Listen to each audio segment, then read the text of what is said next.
Shydner comes in the week later, and I said, "You know this Mike MacDonald guy?" "Yeah, I know him." I go, "This guy did 2 sets. He did an hour with a standing ovation, did another show, an hour and a half, another standing ovation." To which Shydner replied, "I could fucking do that." And he did. And so they were very competitive and good friends. And if that's any introduction, that's it. So let's bring to the stage now a gentleman who's been traveling all over the world. My good buddy, my common thread, Mr. Ritch Shydner, everybody. Thank you. Len Ostrovich, digging a hole and then climbing out of it. Mike, man. I actually brought a set list. Mike always had set lists when I first met him. I love this because I've gotten from JP and other people so many stories. And we all have a different experience with Mike because we spent different times with him. We have these different stories, you know. So JP told me that Mike was like not just a little, like he told me, like we met once, he goes, "Yeah, I disco danced once." So I don't know how it came up, but my impression was he said he disco danced once, which I thought, okay, everybody got drunk, you know, and disco danced once. But JP said no. JP said no. He was into it, man, into it. Like, you know, the whole outfit, the Saturday Night Fever, John Travolta outfit, you know, with the shoes, the heels, the whole thing, and could dance, could really do it, you know. And I thought, wow, because when I met Mike, he was in a punk. He was in a punk. This, let me see if I can do this. Ah, shit, can't do it. I'll figure it out. But he was in a punk, man, punk. Now, how can a guy, because those were totally different camps. This is a guy who could straddle both punk and disco. I mean, nobody did that. Nobody. I mean, I met him. It was shaved head. It was like, and he was on the edge of both of them. Because I met the guy. I'd come up to my first tour, 1980. I get up to Ottawa. I'm working Ottawa. I'm killing it, right? I'm killing it. My first time out of the States, killing it first time. And they go, and I'd finish, guys, people come to go, "We got a guy like you up here." I go, "Who's that?" We had a guy like, so I go to Montreal. Next week I'm in Montreal. Same thing, I'm killing it. People come up to me, "We got a guy like you up here." "Who's that?" Then I go to Yuck Yucks in Toronto. Next week I come in there, right? I do the first night, I just destroy it, right? Destroy it. Because I come off stage and all these comics are in the back and I come in there and it was like a movie, man. They parted like the water, like Moses. And I'm staring at this guy, I go, "That's the guy."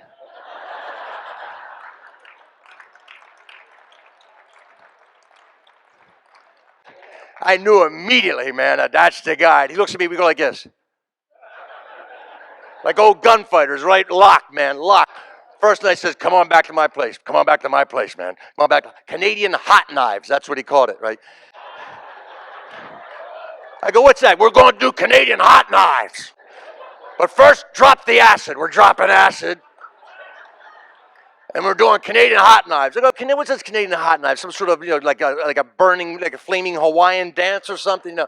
He brings out a knife, man, and he sticks a big hunk of hash on it. Then he takes the other knife and he sticks it in the oven flame, man, until it's not like a little warm, it's red hot, glowing. Then he slams the red hot knife on the other knife with the hash in between, and smoke comes exploding off it.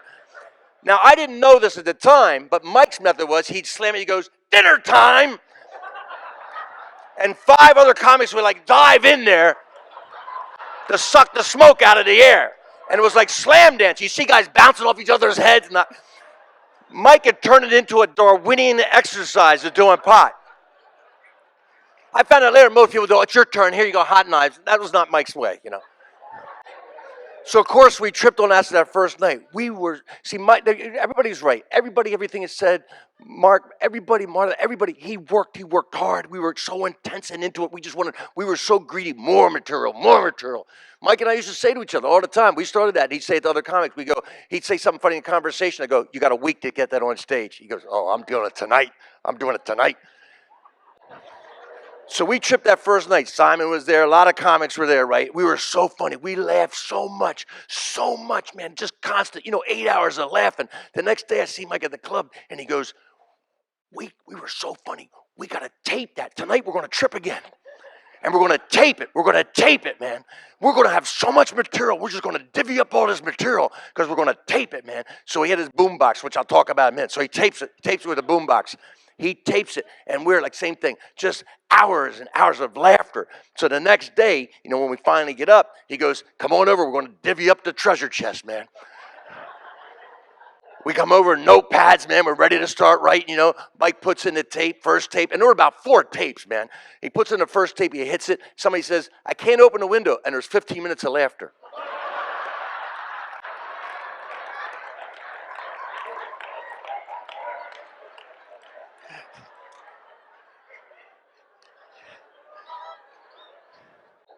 But it was the effort that was important. It was the effort. So I'm going to jump around, but this is a time sequence because there were some drugs. There were a lot of course, there were drugs. And Mrs. MacDonald, I know you're here, and I just met you the first time, but she knows there were drugs. We loved acid. Mike and I loved acid. So cut to a couple of years later, I'm going to time jump. I know you can keep up. A couple of years later, we're playing a club in Ocean City, Maryland. Mike and I are playing this club with another comic named Kevin Rooney, and we're tripping, and we get invited to go to Rehoboth Beach, which is right next door. Now Ocean City, Maryland was white trash, drunken craziness, but Rehoboth Beach was a real Christian, family-oriented, no drinking allowed beach. But we show up because we're invited there. They drove us up there. Obviously, they drove us up. 3 pie-eyed, tripping our brains out, right? Put us in the middle of this, right? And I'm like, I just remember, I was just like staring at the sand, when it was like, I wonder how much sand's in here, How far is China? That. And I look up and I see Mike out in the surf, right? And my first thought was, man, he's doing a funny bit about a drowning guy, He's rolling around. I'd see his feet come up, then I'd see him bounce up, and he'd go down. And then after a minute, through the acid, I went, I don't think he's kidding around, man. And Rooney says this later. Rooney just said, I bolted off I just ran into the ocean and dragged him out. I mean, he was like, he was drowned. I dragged him out, and I pulled him in. Now, as soon as I pull him out, I realized he's naked. He's naked, man. The surf had stripped off his shorts, man. And there's all these kids around, so I just sit him down in the beginning, like the kiddie end of the pool of the ocean, I sit him down, right, because I'm going to get the towel, and he's coughing up water. He goes, I forgot I couldn't swim.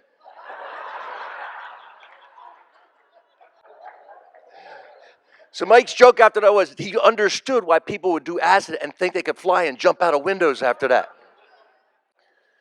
So the first time, I come in the Toronto, the first night we get together, that Mike doesn't perform right away. Like a night or two later, he performs, right? And he does great. Now, and then everybody's doing the rock star bit. Do the rock star bit. I said, what's that? Mike says, not only do that when I close the show. So the next night I go, do the rock star bit, man. I want to see the rock star bit. Big mistake. I'm following the rock star bit. So you've seen it. You all know what I'm talking about.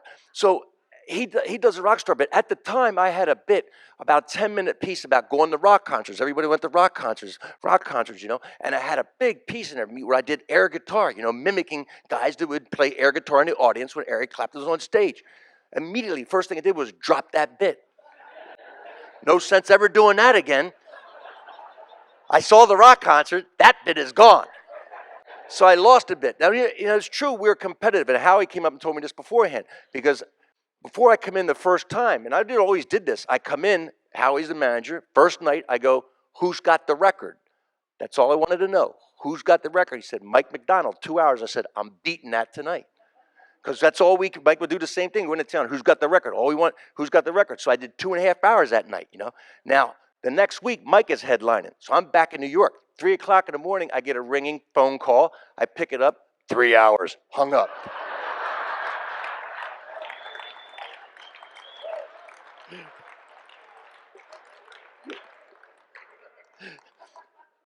Now, I fell in love with Mike. Immediately, it was on, man.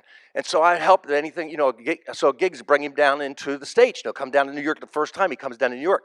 Now, people have talked about this. We were not kind people, Mike and I, in a lot of ways. Mike, a lot of people, when they get nervous, they jabber a lot, they get fidgety. Mike got a no trespassing sign on his face. And so when I first brought him down to New York, I had a girlfriend at the time I'm lived with. He's staying with us. My girlfriend said, I don't get that guy. I don't get that just sits there. He had that boombox. That boombox was everywhere. It got us thrown out of cabs. He had no control over that thing, man. The cab be like, turn that down, Mike. Like, you know. And it wasn't playing Beatles back then, man. It was like, it was just punk, hardcore punk, And I had a Walkman. I'd go, how about playing Elvis Costello? No, just Ramones. Just Clash. No Elvis Costello. That's another story. So my girlfriend is angry. She's like not happy with this guy I'm staying. So one night, it's like 3 or 4 in the morning. We're going winding things down, And Mike has not been funny. Like the first night, he's just not funny. He's just been angry and playing loud music and fighting with her, kind of fighting. And so I go thinking, I want to wind things down nice. I want to put on Box of Rain. I want to put on a Grateful Dead song. So I go, I want to put on Grateful Dead. And Mike immediately goes, Grateful Dead. He like has a convulsion. And my girlfriend starts laughing because it's Mike. It's a funny convulsion, And then I put it on, and he takes it off, and we have a wrestling match with the needle, I put it on, he takes it off, put it on, and then we're fighting each other, And she's laughing, and then I finally put it on, and Mike starts hippie dancing. And I've never seen anybody do a funnier hippie dance ever. And Mike does it. And we go back into the bedroom, and the girlfriend goes to me, I get him. He made her laugh. I got it. He just, that's, everybody who met him was kind of the same way. It took a little time. It took a little time. He wasn't the kinder Mike that you met later. It took a little time.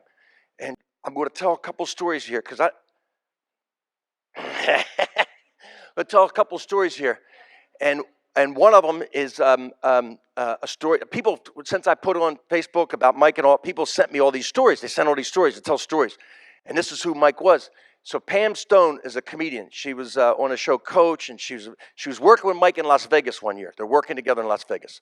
I'm telling a story. So Pam, they're walking through the lobby. They're going to the show at the Improv. They're walking in the lobby of a casino. And Mike has got on his suit, black tie, and he's got that purposeful look. And he's carrying his tape player in his hand. So he's like, and she's walking with him. So some people spot him, and he looks like security. So they run up, security, there's a fight at the entrance. Mike goes, on my way.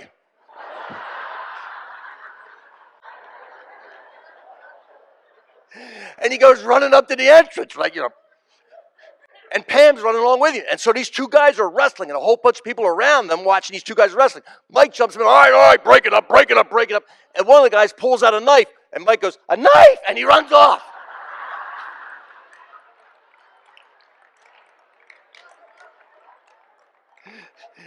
Because he made one person laugh. This is another one. I'm going to tell this. Okay, I lied. 2 stories from other people, and then 2 from Mike. But these, I know. Okay, JP. 1 story, 2 from Mike. These are two from Mike. I'm moving, JP. These are 2 from Mike. He tells these stories so great, but he's not here tonight, so I'm going to do them. So Mike has got the boombox, and he's had it everywhere. He took it everywhere. I saw one fly. There were incarnations. I saw one fly out the window at the old apartment with Mickey's. I saw one fly out. I have a receipt for it. These were $525. Somehow the equalizer didn't work. It went flying out, but he always had them. So he taped his shows. I tape his shows. So he's playing Garvin's in Washington, D.C. It's a 4th of July weekend, 4th of July night. So in Washington, D.C., big fireworks on the mall, huge fireworks show. Club owner insists on doing a show that night. There'll be lots of people want to come to the comedy show after the fireworks. 6 people show up. 6 people. Mike's like, we don't want to do a show. The club owner's like, going to do a show. Got to do a show. Mike goes, the club owner leaves. So Mike's steaming. The first guy bombs. 6 people. Can't work him. 6 people bombs. Mike goes on stage with a boombox, sits it up there and goes, you people should be home. But if you want a show, this is a tape from last night's show. Packed house.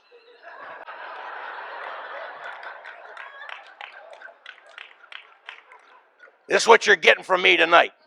And he sticks it in the boombox in front of the mic, and he starts playing it, and he leaves.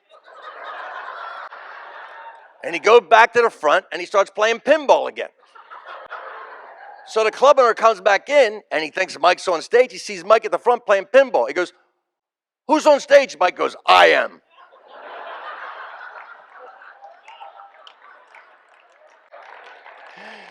The club owner goes running back, and Mike says, I followed him. They go back, 6 people like this, laughing at the tape of his show the night before.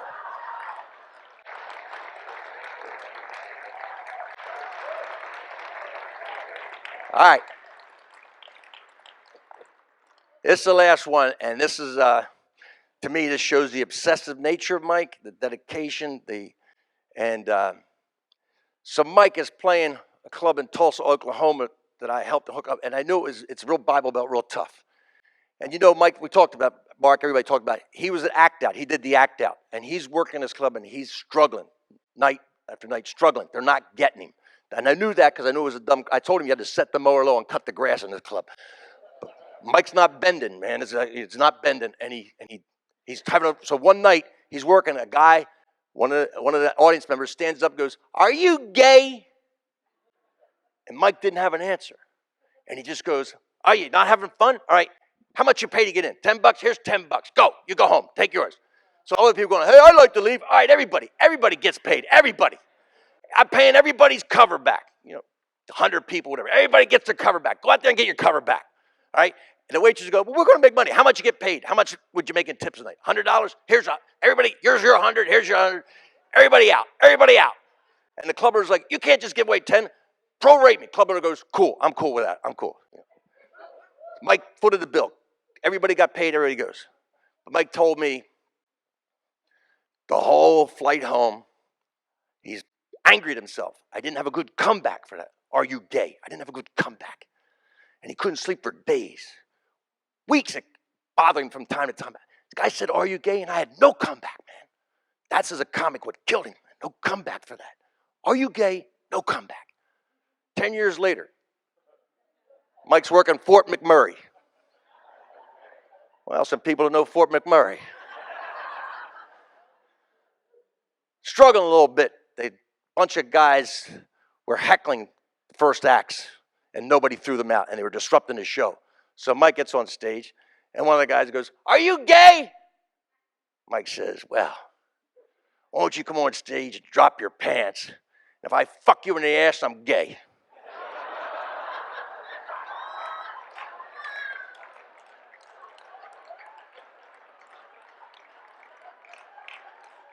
If I kick you in the ass, I'm not. Huge laugh. Mike wins the crowd. Thank you very much. Good night.